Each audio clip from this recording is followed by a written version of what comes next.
Very good. Right, well, do we do alphabetical order or just see who wants to go first? What do you think?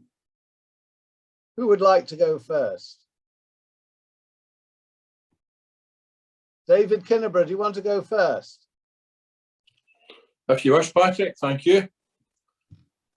So thank you very much for the invite along this evening. Of course, climate change is one of the biggest issues that we face, and in 2021, Argyll and Bute Council renewed its commitment to play its part in the global effort to address climate challenges by declaring a climate emergency. In 2017, one of the priorities for this council was greener, cleaner communities, and climate change issues are now reported to the Policy and Resources Committee quarterly. In December, the council published the second iteration of its decarbonisation plan, which covers from 2022 to 2025 and demonstrates that climate change is a matter that is taken very seriously by the council. Over the last 5 years, the council has delivered a 27% reduction in carbon emissions, but recognises more needs to be done to reach its intended goal of being a net zero organisation by 2045, with an ambitious target of a 75% reduction by 2030. The aim is to update and review the plan annually and integrate with local communities and businesses on the themes of waste, energy and water consumption, transport, preparation and adaptation for the impacts of climate change, offset emissions through partnerships and innovation and engagement with communities, groups and service users on climate matters. Meeting targets going forward will be challenging, but every report that comes to the council now addresses the implications of each policy on climate change.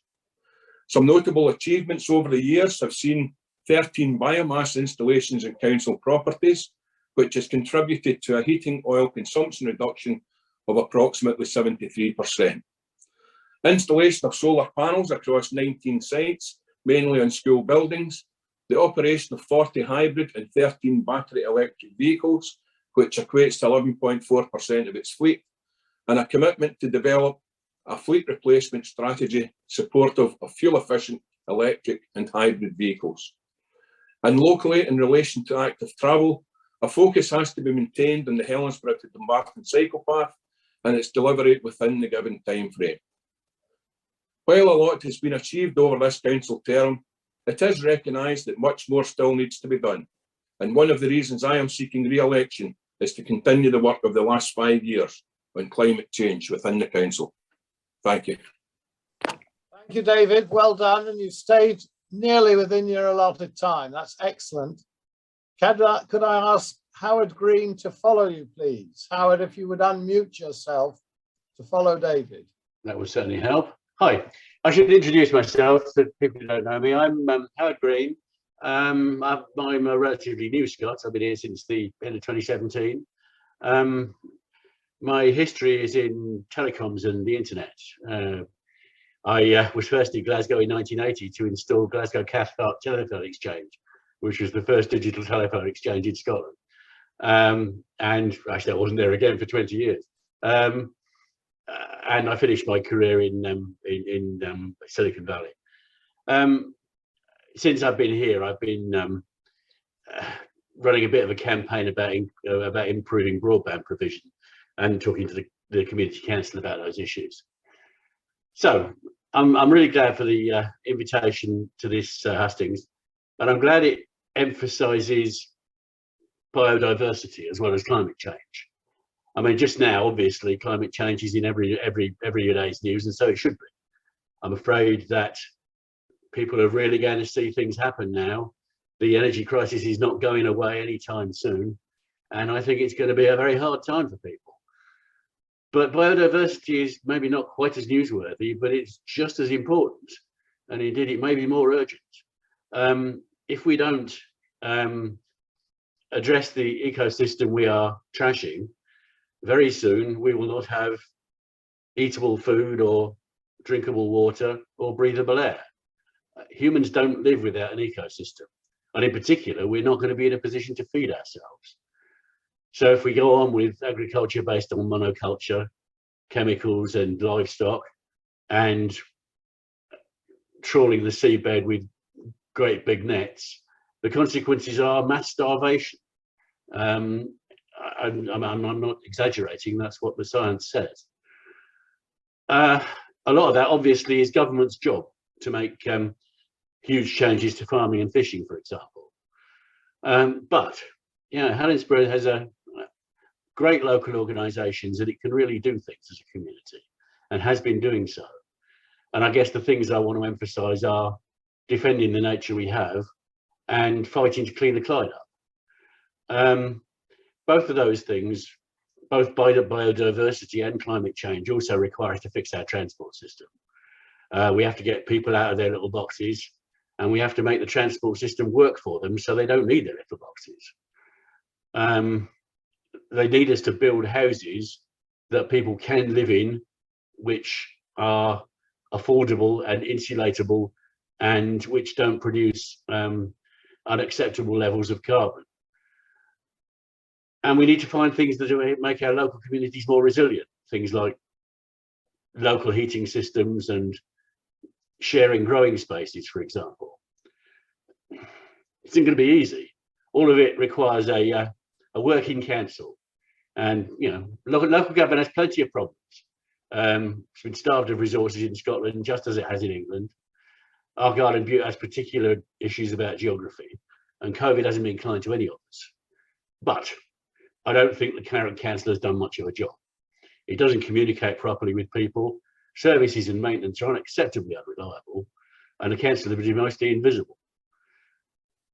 Thank you. Thank you, Howard. I got that. Now, Matthew Campbell, would you like to follow?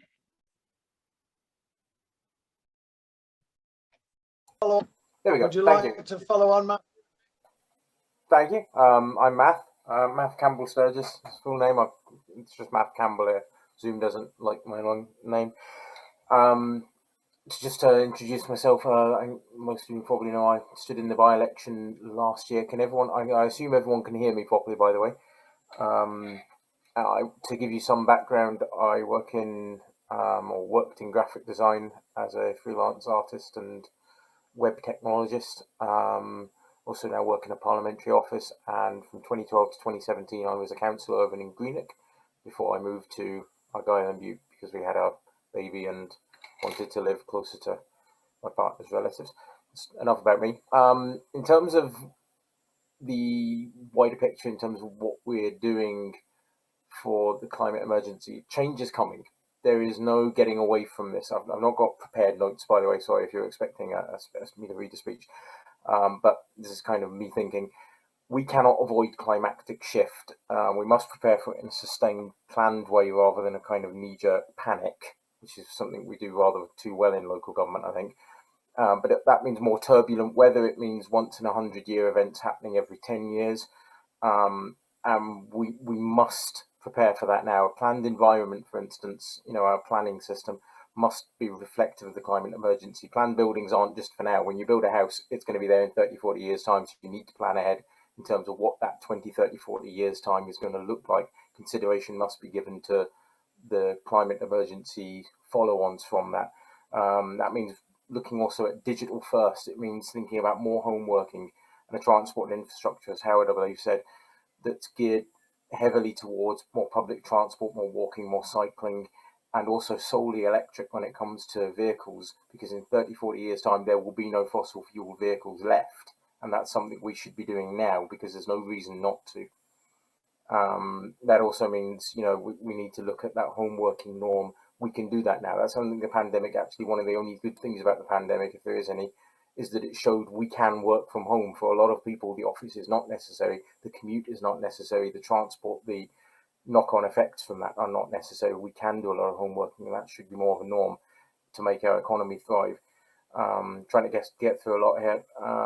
It's not just about lowering emissions, also about lowering pollution in general and enhancing our native biodiversity, as well as Howard said again, because we need to ensure a circular zero waste economy. By that I mean that we need to produce things here, we need to consume them here, and they need to be recycled here. We could not continue this model where we recycle things by sending it somewhere else. That's something councils have done a lot of recently.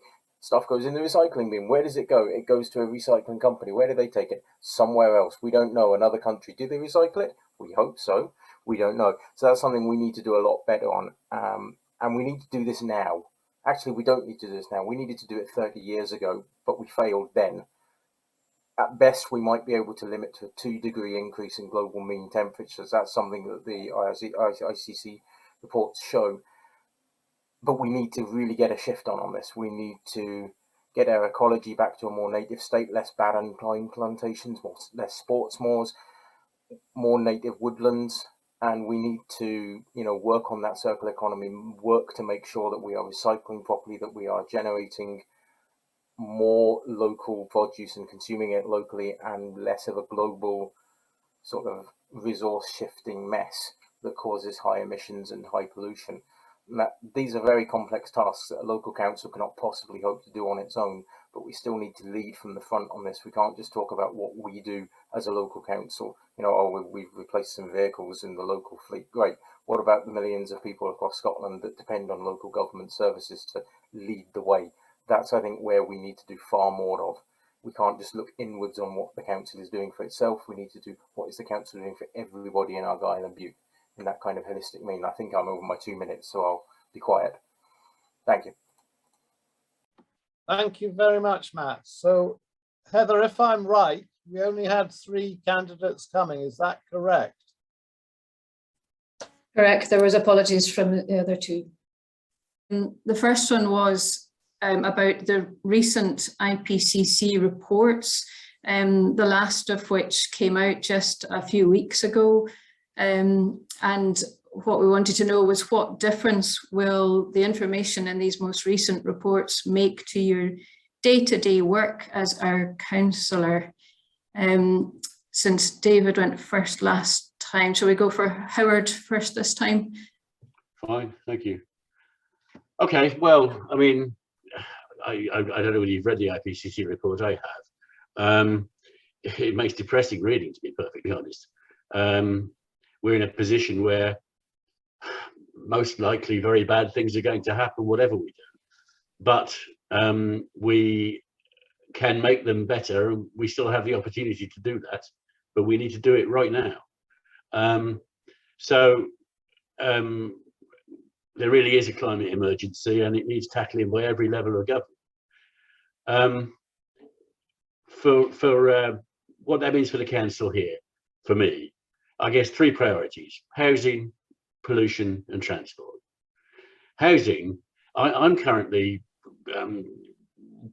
collating responses from the community council to the Taylor Wimpey planning application for 300 houses up there on the golf course.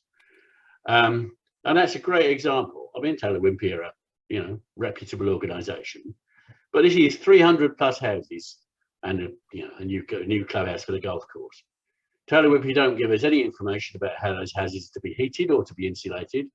Besides that, they'll meet the building regulations, and they don't know what they are at the moment. They will create 736 new parking spaces, but no new roads and no new services. When asked about net zero, they say there aren't any people to install any net zero equipment, so they won't do it. Now, this is just not even a bit acceptable. As Matt said the previous time around, these are houses that have to be here in 30 or 40 years' time. And frankly, if they don't put heat pumps in them, they won't be legal in 5 years' time. And nor will anybody be able to afford to heat them. So housing, we need new housing, but it's got to be a lot better. And we've got to be a bit more original about it as well. We need to ensure that there are places for people to grow things, for example. We need to ensure that we don't damage the peat that the golf course is proceeding to move on to. And we need to find out how we can do without the cars. So then on to about pollution. In particular, we are all sitting on the Clyde coast, and it's in all our critical interest that the Clyde be clean and a live ecosystem. And, you know, we have the opportunity. The Clyde is no longer full of heavy metal pollution. Some of it's still there at the bottom, but most of it isn't. So we had a meeting last week, Plastic Free Helensburgh, Jackie Bailey organised it, with Scottish Water about plastic waste and sewage. As everybody knows, because we go cleaning the beaches are covered in plastic waste.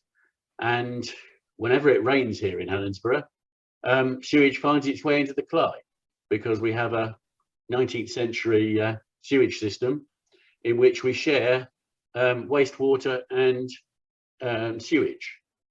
I used to live in Stockholm. In Stockholm, which is a city 3 times the size of Glasgow, people catch fish off the bridges in town, and the whole population goes swimming on a sunny day. It is not impossible to have clean water, but it does require that we all collaborate in making it happen, and that we invest money in it. Then to transport. In the short term, our priority has to be to get people back on public transport. COVID's been awful for people's confidence about going on public transport, and we are very rapidly going to be back in the situation where we have more cars than before. I think we all need to be encouraging people out of their cars onto public transport and making sure that the service is acceptable.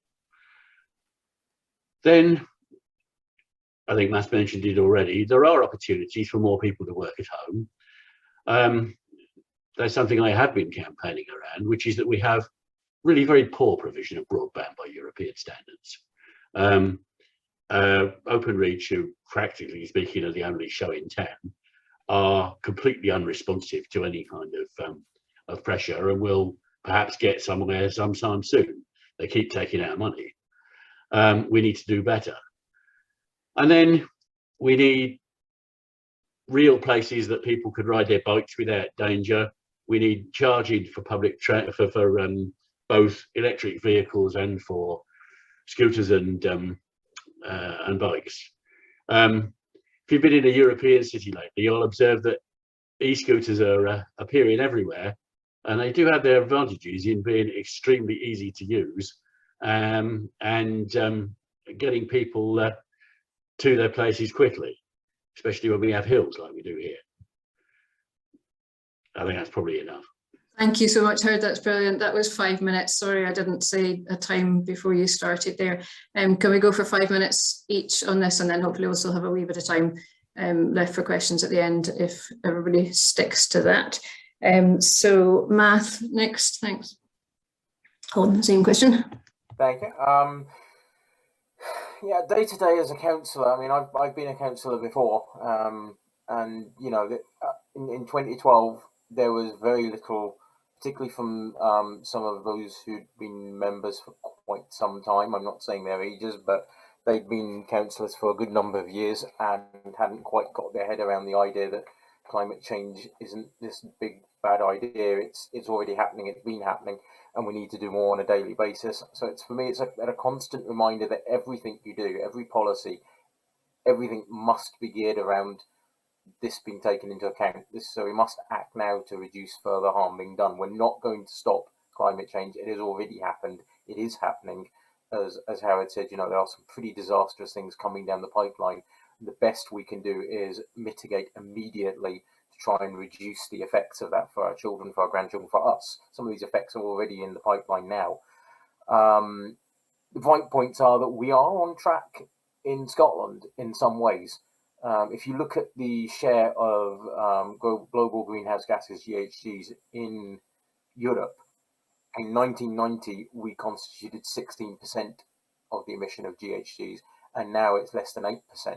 And that's not just because of the growth in the economies of, you know, China and India and South America. There has been a substantive focus in Europe on lessening that. Now, we haven't lessened it. We have grown substantially in terms of GHGs in Europe, but the rate of growth has slowed, if that makes sense. So we're pouring less pollutants into the system rate-wise, but we're still pouring more in. If that doesn't make sense, I'm sorry. And as a council, obviously, you know, we can and must do more, but that means every single policy must have an environmental aspect to it. That just doesn't just touch, as Howard said, from housing. You know, housing is a big one. From the very building blocks of housing, cement is one of the biggest drivers of emissions. Cement is absolutely terrible, and we can do better than cement. You know, if you look at some of the Nordic countries, you look at Sweden, you look at Norway, you look at Denmark, they are building with far less cement. They build with far more natural materials that are sustainably harvested. We can do that. There's nothing stopping us doing it. We should be doing that more. We should be insisting as a planning, you know, as a planning board in our Island, we should be saying, what are you doing to make sure that the houses are built using renewable materials? That's a tiny thing, but that could have a massive impact overall. So, you know, there's other policies as well, from tourism policies as well, making sure that tourism is sustainable and responsible, which is less of an impact here in Lomond South than Helensburgh, I'll admit. Particularly though, if you look up to some of the other wards in Argyll and Bute, some of them are particularly affected by unsustainable tourism.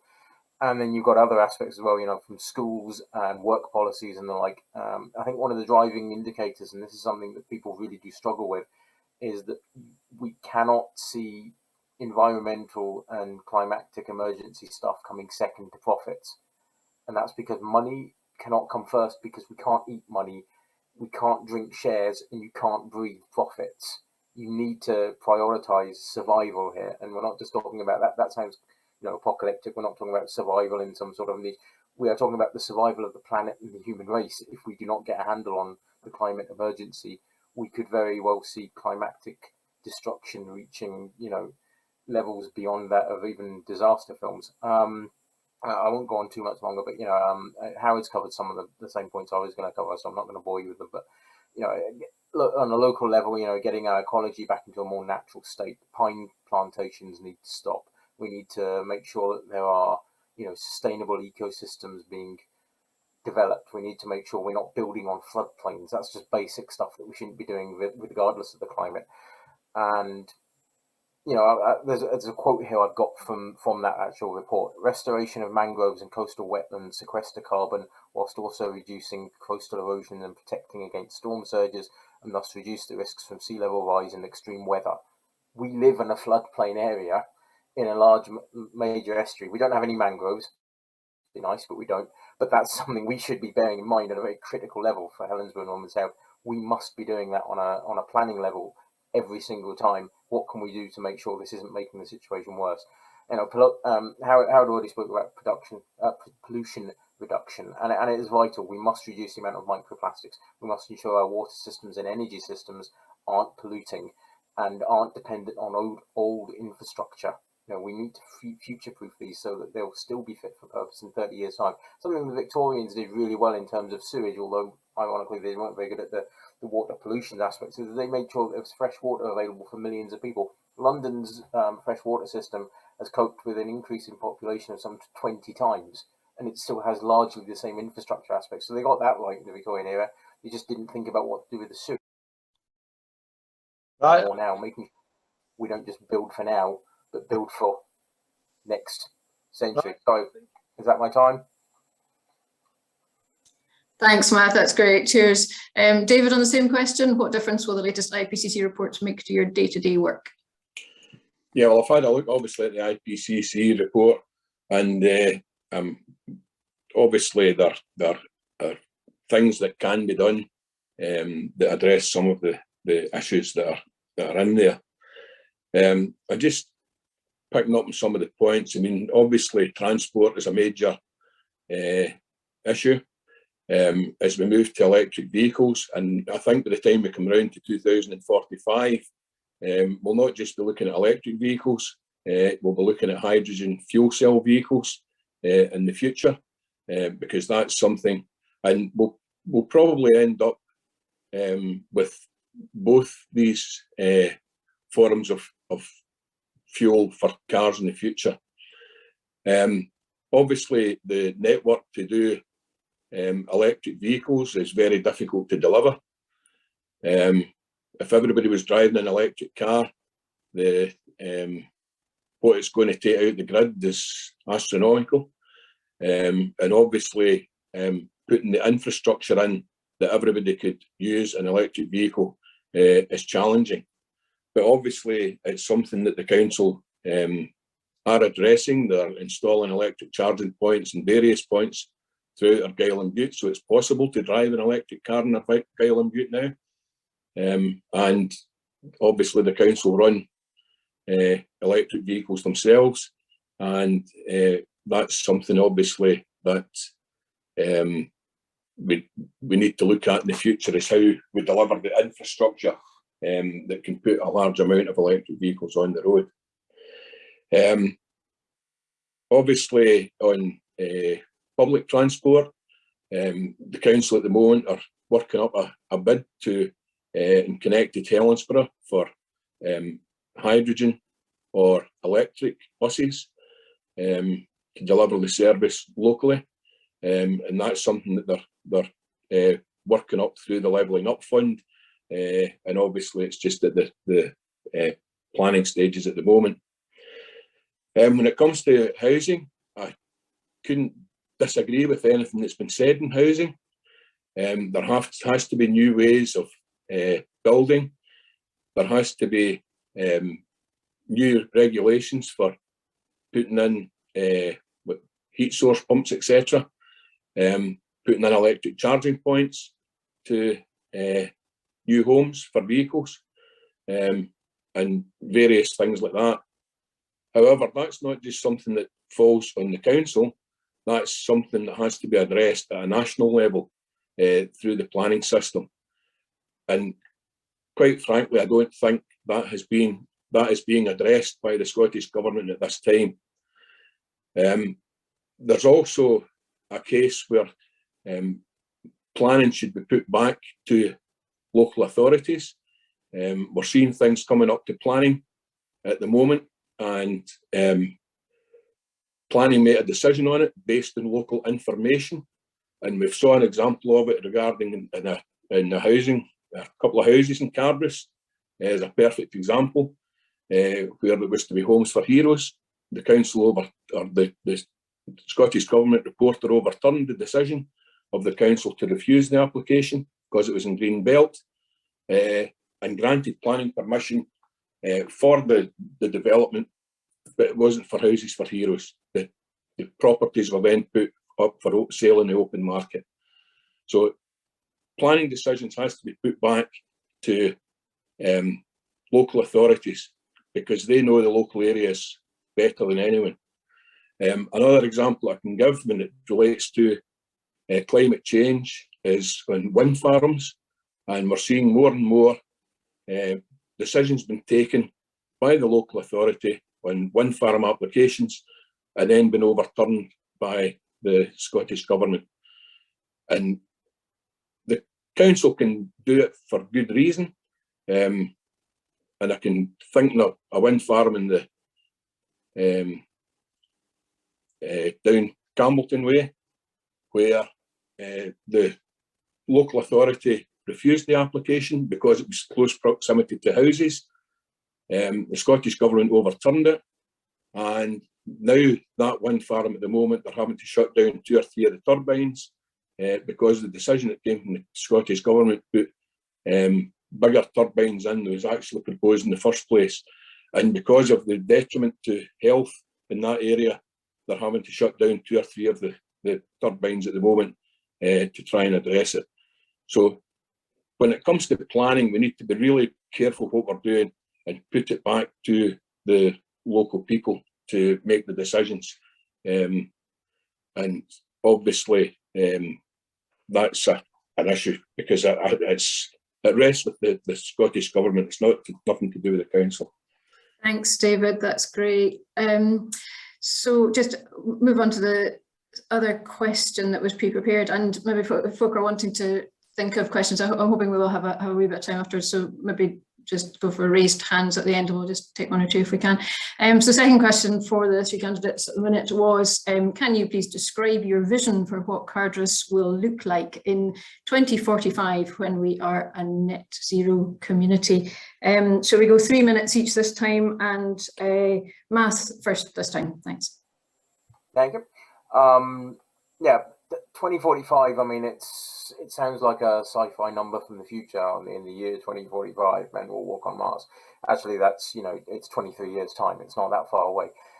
Far more micro power sources. Far more micro power sources. I would like to see by 2045, almost every house has its own power generation method. Not just, you know, energy using method like a heat source pump, but an actual power generation method like solar panels, wind, and, you know, in other, there will be other methods coming up in the future, I'm sure, that we haven't even thought of. 100% renewable electricity. Hopefully by 2045, Scotland no longer uses any other form of electricity generation other than renewable means. We have hydro, we have tidal, we have marine, we have solar, we have wind. You know, maybe even by then there'll be fusion as well. But the point is that no fossil fuels should be involved in the electricity generation process. Also, we shouldn't be burning any fossil fuels for heat either. So there shouldn't be gas being used to heat homes or for, you know, industry. All electric vehicles as well. You know, David touched on hydrogen fuel cell vehicles. Obviously, you know, a hydrogen fuel cell is effectively an electric vehicle. In any case, it's just a different way of getting the electricity in there. And also, you've got green hydrogen as well. I don't think that's really going to take off for most vehicles simply because of the storage and the dangers. I think that might be something more for ferries and large vehicles. But yeah, what else? I had notes here on this. Far more emphasis on local production as well. So recycling of resources locally instead of extraction on the other side of the planet. You know, we can recycle. We've got enough steel to build most things we need here. If we recycle what we don't need, we can reuse it here, and that would mean you're not then transporting goods from here to the other side of the planet, making them and then just transporting them back here. How much energy can we save doing that? And also far more awareness of where things come from, what resources it costs to transport them, what resources it costs to make things. So when you go to the supermarket, I'd like to see when we go to a local shop in 2045, you know, you can instantly pick up a product and see not only where it was made, but also how much it costs to get here, what it costs in terms of energy, what it costs in terms of resources to make that product available, so that consumers can make for themselves a good choice and say, I'm not buying these strawberries because they were grown in a forced farm in South America and flown here. That's ridiculous. So, you know, even such little things like that in terms of what we're going to live like in 2045, I don't know. I'm not Nostradamus. I don't have a crystal ball. I expect we'll probably be using far more internet-based jobs than we see now. But, you know, I think that the important things from a local government perspective are ensuring that local government works for the people. It's far more local to them as well. I think Lochgilphead is not really local to Cardross. So I think that we're overdue a local government reorganisation in Scotland, I think. But that local government serves the needs of its community, and that doesn't just include the environmental aspects, but also, you know, every aspect of life needs to be more recognising that our communities shouldn't be so globalised. They should be more locally driven, locally surrounding, and locally producing, locally resourced. And that's from every level of society, from the producing of materials and making of products and consuming of products to energy resourcing and transportation, etc. Not that I'm anti-globalization, but I think that there are some things we need to do more local. I think that will help our economy as well. I think that's my 30 seconds. Thank you. Thank you for sticking to time. David and then Howard on this one. Thanks. Yeah, well, I think it's obviously very difficult to look into the future, and especially to 2045. But the way time disappears, it won't be that long until we're there. And obviously, I envisage that, as Martha said, we'll have different ways of producing power to our homes by the solar panels or heat source pumps, etc. And obviously, that's the Scottish government, UK governments have to come up with the means of being able to, people being able to do that. Obviously, I think we'll have electric vehicles, we'll have hydrogen fuel cell vehicles, and I appreciate what was said about hydrogen fuel cell vehicles, but they are in use at the moment. Aberdeen run hydrogen buses. As I said previously, through the Levelling Up Fund, we've got a trying to put a bid together to have hydrogen or electric buses locally. So there are ways of doing that, and there are Toyota, and I have to declare an interest because I work for Toyota as well, but they produce a hydrogen fuel cell vehicle. So it's something I think that can be progressed on, and the delivery of could be in the future. And when we come round to 2045, we'll perhaps have found ways of being able to do it in sort of mass production, as it were. Obviously, we need greener networks, and I come back to keeping a focus on the cycle path. The other thing that's becoming more and more popular with people is electric bikes, and the number of people that have electric bikes now it's perhaps, and I hesitate to say it, but it's perhaps people that you wouldn't think would go out on a bike, but they do an electric bike, and it makes things a lot easier for them, and it'll be easier to commute round about. Obviously, there's bigger issues nationally. You just need to, well, thinking what you can purchase in the supermarket at the moment, and we need to concentrate more on things being able to recycle there, or put like vegetables don't have a bag at all, just pop them in your trolley, because the amount of things that you get where the carton's recyclable, but the film that covers it's not, but you try getting the film off the carton. So things like that have to be looked at, and packaging in supermarkets has to be recyclable right through. And obviously, recycling and waste is something that's been seriously looked at through the council. So I think hopefully we would see a much greener community in Cardross in 2045, and that's all I'll say on the matter. I think I've had enough time. Thank you. Thank you very much. Howard, what will Cardross look like in 2045 when we're net zero? I want to start just by saying I think net zero is one of those things that we have to be a bit careful about. I suspect there's going to be endless greenwashing over the next period, and whatever you say, somebody's going to claim it'll be net zero. We need to really demonstrate some of this, because a lot of the offset is not worth the paper it's written on.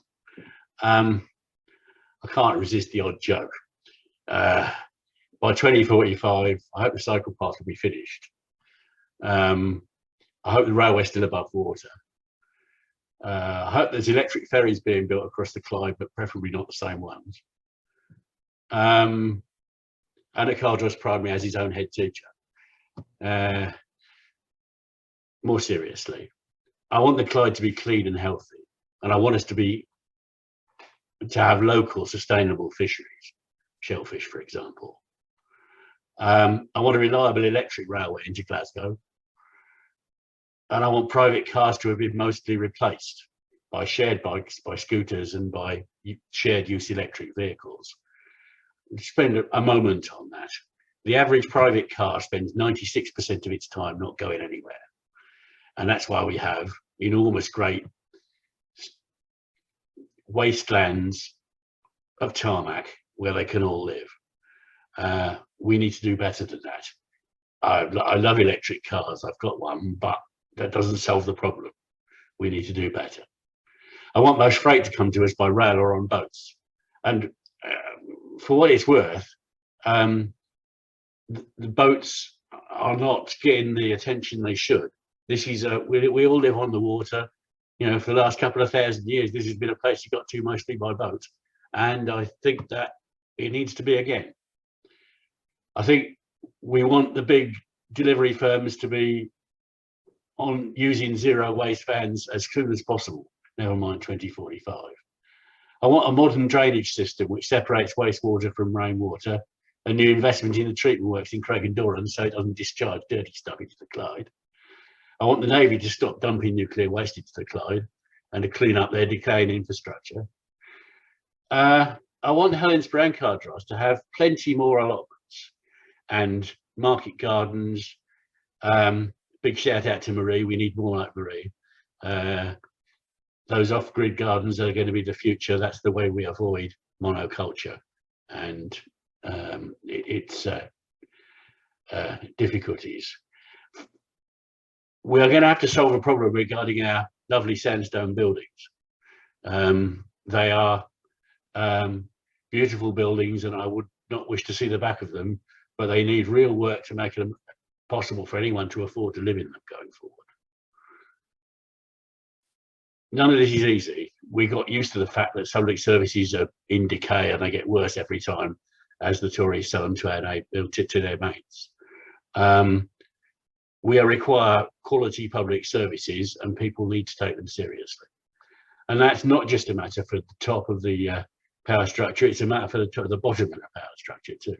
We all need to make it happen. Our local government does need more power and more money, but it also needs more competence and more commitment. Thank you. Thank you. Brilliant. Yes, thank you for everybody for keeping for time. Tahira, I'm just trying to quickly read your question there. If anybody else has got a question, do you want to stick a hand up or put it in the chat? So Tahira's written, regarding food packaging and supermarkets, what influence can realistically be exerted to reduce packaging, as they are huge commercial entities who are driven by profit? Also, can the council encourage more plant-based foods in school canteens as a quick and easy measure? Would any of you like to comment on that? Can I, Brian? Is that okay? Yeah. Okay. Regarding food packaging, supermarkets, yeah, it is a big problem. I mean, I'm active in local and national politics. Obviously, through my party, I've put various things up. I was one of the original people that suggested the coffee cup levy to stop people using non-recyclable cups at coffee shops. I think one of the things that's more of a national government sort of thing in terms of standards on food packaging supermarkets. And obviously, I hope, I'm not going to disguise my political intentions. I'd like to see Scotland independent. And one of the things I think an independent Scottish government would be pushing further on would be things like ecological standards for supermarkets. But I think at a local level, we can do more in terms of supermarkets. For instance, the council is a very large buyer of supermarket products.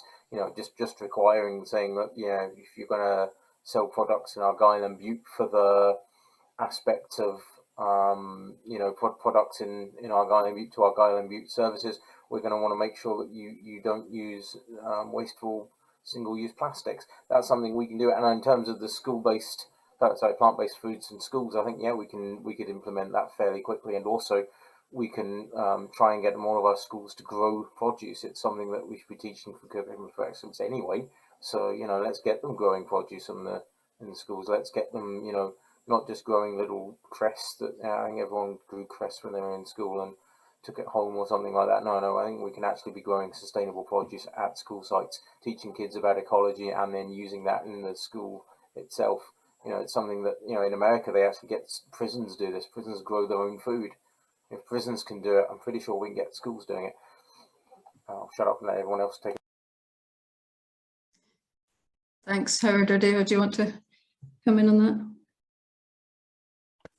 Obviously, I think that's something that the schools could do. I think maybe some are doing it at the moment, but it's maybe something that more concentration to be put on for schools to do.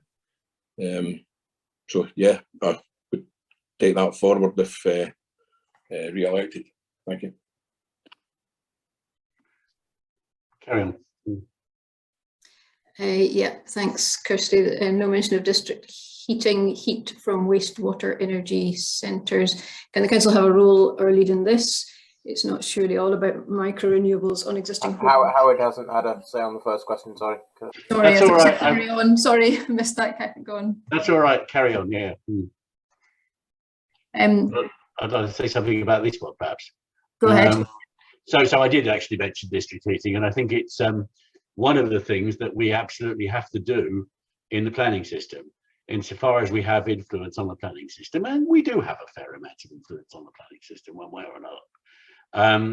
We need to stop the big companies doing the same thing as they do everywhere. They need to do things that are relevant to the local environment. And so we're all going to have to go to heat pumps soon. Sharing ground source heat pumps, for example, makes a lot of sense because it's a big hole you have to drill. And I certainly think that any large development should have to demonstrate why it's better to do not to do that. Also, as you say, a lot of us live in apartment blocks, and there are lots of opportunities for some biomass-based stuff, but I think mostly for shared pumping infrastructure and shared hot water.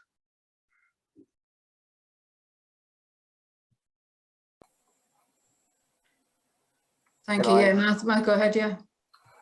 Just to fire in, I mean, I think district heating systems do have a place, and absolutely in the planning system. I think district heating is something that should really be. I think, to be fair, it is starting to get embedded, particularly for larger applications. You do tend to see it in terms of local stock. I think absolutely local councils should be providing more grant funds and more local warmer homes schemes to refurbish.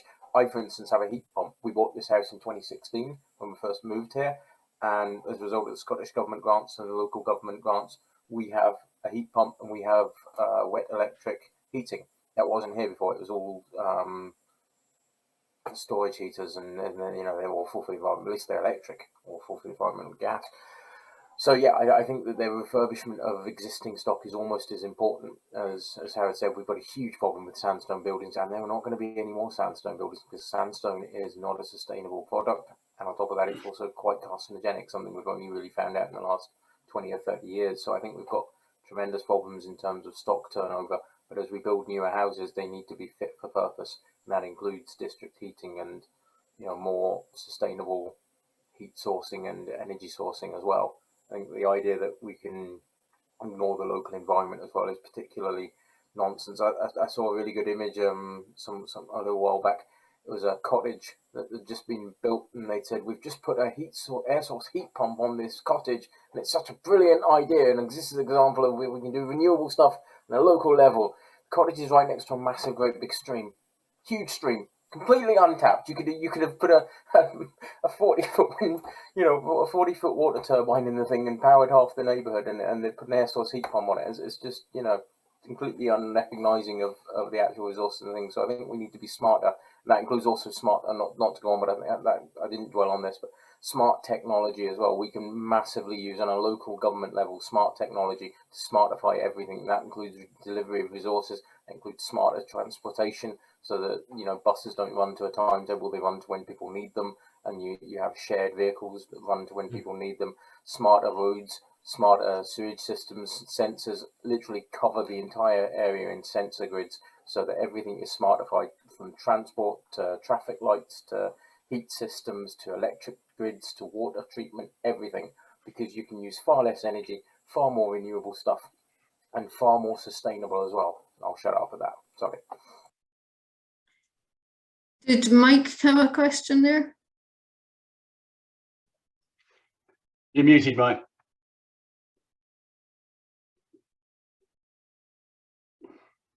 I think that was maybe a no. I'm trying to do it at the top there next Monday. A couple of things, just in the transport one, very briefly. I work for Glasgow City Council in the transport and purchasing and new vehicles, etc. And before I retired, there was a presentation I attended, and what they likened the electric vehicles to was stations similar to petrol stations, but battery stations. And the vehicles would just drive in, this thing would come down from the bottom, a new battery would be fitted into it, and the car would drive away, and that battery would be recharged. So you're basically, instead of buying petrol, you're buying a charged battery. Taking that further, they do renewable energy, whether it be solar or whatever, to recharge these batteries could be used there, so you're not going into the power grid. You don't need electric points at your door, because you can just drive in and get a battery. But that's from a while ago. The other one that really kind of, for me, two things. The first one is the cycle track. I I've been in the community council for more years now than I care to remember, and it's been ongoing forever. And we're still talking about we're going to get this done. We've had different plans, we've changed the routes, we've done blah blah blah. It's an absolute disgrace, to be really honest. It's an absolute disgrace, and they're not just blaming the council that's here. He's tried his hard, and I've seen David trying this, but council-wide it's an absolute disgrace, and the money came originally from the EU funding, and it got lost somewhere, and it was just an absolute nightmare and a disgrace. Finally, I see a lovely new swimming pool getting built and leisure centre. And no solar panels, yes. that apart from that, the other thing that worries me is that I think Matt touched on it in 2045, where with all the best will in the world, we're going to have water levels coming up. And to me, I hope someone's done the sums on how high this level is going to be. Is this new super building going to be underwater within 25 years? That's a feature. It's a bigger swimming pool, yeah. Mm-hmm. Thank you. We've just got 3 minutes Can I left. come in? Can I Please come in and do. what Mike's just said? I take on board what he said about the cycle path. What we need to bear in mind, yes, it's been going for more years than I care to remember, but obviously there was a consultation on it, and the route was changed on it, and we've moved on. We're working on that, and what we need to do is ensure that that gets delivered on time, and that's what I've been trying to focus on since that consultation was done in 2019, I think it was. So that's the focus that I'm trying to maintain on it, and obviously the design that's been put in, I think it's got other benefits as well, with the crossings and the Bainfield at Ardloch, because it's going to act as speed mitigation measures as well. And on the Helensburgh waterfront project, yes, the maths have been done. It won't be underwater in 2045. That came out, and no, you don't need to cross your fingers, Mark. I'm sure that's the case. And obviously there's money being spent on flood defences there as well, to ensure that it won't be underwater in 2045. So I don't think again to worry about there. Thanks. One last question, if that's all right, from Tony, and then I think that's our time up. Thank you, Heather. We've heard a lot from our prospective candidates, 3 of the 5, David, Howard and Matt. As a resident of a few years in the village, what I ask them individually is how can they encourage me to vote for them on an environmental issue? That's a good one to finish on. Who would like to go first? Go, Mark, go for it, Matt. I was saying for Howard too. That's a big one to try and lead on. I would say who you vote for is fundamental. That's one of the things I really love about democracy. Who you vote for is fundamentally up to you. I don't get to tell you why you should vote for me. In terms of our policies, I'm pretty sure you know my party, and I'm pretty sure you know our policies. In terms of why I think you should vote for me, I think you should vote for who you best think represents your interests. But I can say that if I elected, I will do as I did in 2012 to 2017. I will seek to represent all of the electorate of Helensburgh Lomond South, even the ones who didn't vote for me, and push forward on the policies that I would have acted on. And that includes desperately trying to mitigate the worst of the climate change problems that we're going to face. Because if you can hear screaming in my background, that's my 5-year-old getting put to bed a bit late. I want her world to be substantially better, or at least the same as the one I found.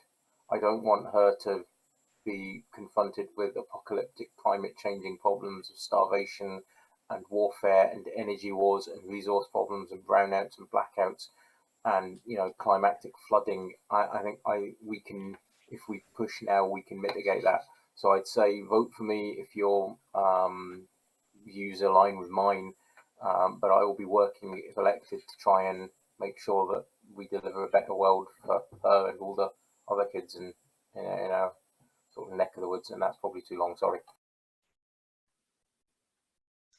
Thanks, Howard. Howard, you're unmuted. I don't know. I've got anything very much to say. Actually, I've I do my best to present what I think the issues are. I think that the council needs new councillors, and I think it needs new leadership. And I would do my best to be part of that. Thank you, David. Do you want a final word? Yeah, and I think the question was, what should I do to convince on environmental issues? And I think I've perhaps covered some of them.